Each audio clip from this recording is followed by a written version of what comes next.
I'm Haley Taylor, and you're listening to the Rough Draft Diaries. This week on the Rough Draft Diaries, our interviewee met me at WGTE Studios.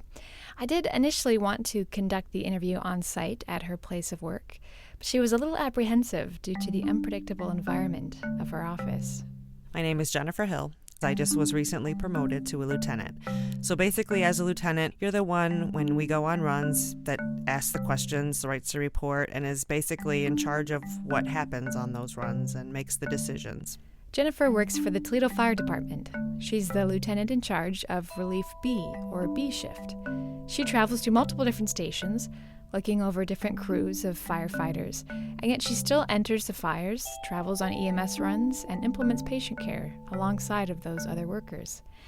Jennifer wasn't always a lieutenant. She just received the promotion in the beginning of this year, and actually, she wasn't always a firefighter. First, I went to college, and I have a degree in biology. Then I went back to school, and I got a bachelor's in medical technology. So you basically do work in a lab, and you run all kinds of blood tests and body fluid tests and that kind of thing. And that was my mother's job. So I did my mother's job for about 6 or 7 years, and that's what she had done for almost 40 years. And my dad was a firefighter. So about 5 years into my career as a medical technologist, my dad suggested to me that I take the fire test. And I mean, I never really thought about it, but I was always interested in it. As a kid, I remember my dad would come home and tell stories of runs and things that happened at work, and I was always very interested in that. To become an Ohio firefighter, you must be at least 18 years old, be a U.S. citizen, have a high school diploma or GED, must be a certified paramedic at the time of the appointment, and you must pass 2 different tests.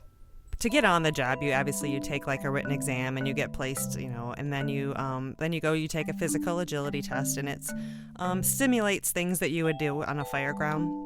So physically, you just try and keep in shape and, be able to physically do the job. Mentally, there's no way to really prepare or know. Every day is different on the job. Actually, my family likes to hear about things, so I'm kind of lucky and my dad has always been someone I could go to if you have a bad run or whatever, but it's good. Some people like to talk about it, some people don't. Some people keep it inside. I think I kind of do a mix. A bad day at work can mean different things for different jobs. If I have a bad day at work, it's usually because I'm tired, grumpy, or probably hungry. But a bad day for Jennifer can mean something very different. Obviously, we see people on their worst days. We can see medical emergencies, fire runs, when even if no one gets injured or hurt, the most horrible to die at a house fire or something like that. They're losing their house. They're losing, all their possessions. A lot of times everything they own is in there, and all they have is what the clothes on their backs. And then medical-wise, you see, people when they have a cardiac arrest and you are in their living room floor and their family is all standing there watching that, and you have to be able to. And I guess as a lieutenant, that's kind of where the job changes, because you tend to deal with the family a little more, and you have to tell people that their loved one has just passed. Those are difficult days for anybody. Handling those difficult days, plus the day-to-day responsibilities and the certification, are the 3 main ingredients in creating a firefighter. And it seems those hardships, both physical and mental, are what have prevented female firefighters from joining the men. Fewer than 4% of U.S. firefighters are women.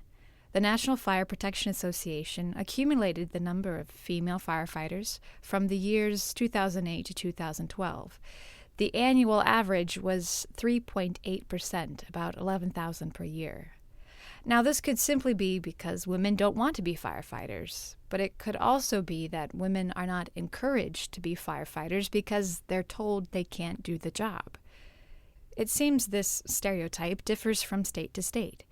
Jennifer assures me the Toledo Fire Department is different. In our city, we have a lot of female firefighters, so we're very lucky. I want to say mid-'80s is when the first female firefighter came on the job. And I know the stories just from my dad, because he was on at the time, and it was a big deal for females to come in because you're living, and at that time they were sharing bathrooms and sleeping quarters and that type of thing. Every station didn't have a female restroom, separate facility, which now they all do. But even when I came on, they weren't always separate. And sleeping quarters are the same. So that was done a long time ago. That bridge was crossed and dealt with a long time ago. So we've had it a lot easier on the job now, and we have a lot of females. And I don't know. For me, I just never think about it. It doesn't, and I don't think it's that big of a deal anymore on our job. Jennifer not only feels respected by her coworkers, but she also feels that her coworkers are really her family.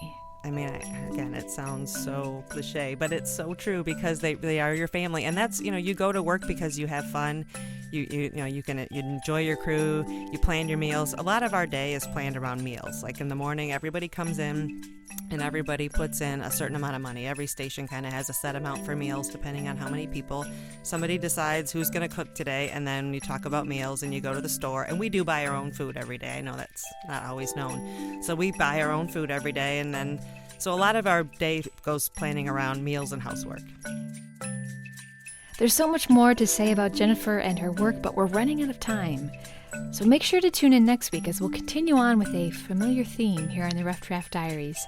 For now, I'm Haley Taylor, and thanks for listening.